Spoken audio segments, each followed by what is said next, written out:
Welcome to JRMSweeps. I'm going to replace these springs here on this boat trailer, and I've already replaced the axle. I installed new wheel bearing hubs and tires. I'm going to go ahead and remove these nuts here before I get this tire completely up off the ground. I'm going to go ahead and get the tire up off the ground.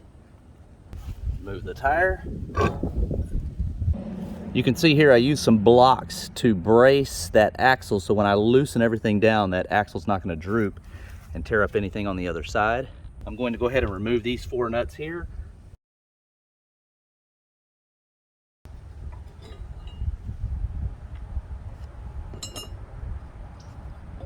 I'm going to remove the nut and bolt back here on the back.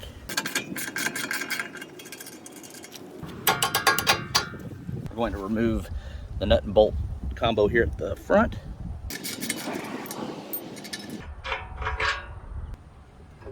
There we go. These are the replacement springs here that we're going to use. These white bushings here are going to go to the back curved part of the eye, and these black bushings here, we're going to press out these ones they sent from the factory, insert those there.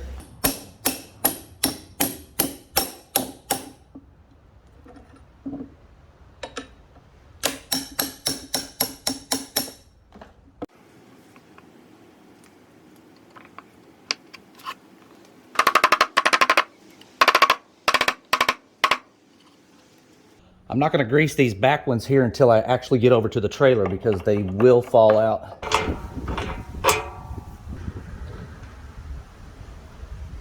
I'm going to leave this guy here loose. We're going to go ahead and do the back one.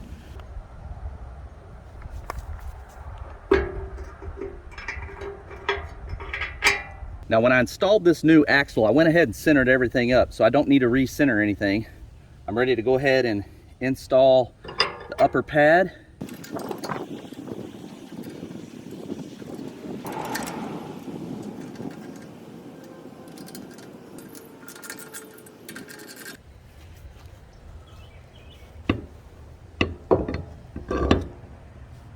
Okay, I have the new spring on, everything's buttoned down. We're just going to repeat this process on the other side. Thanks for watching.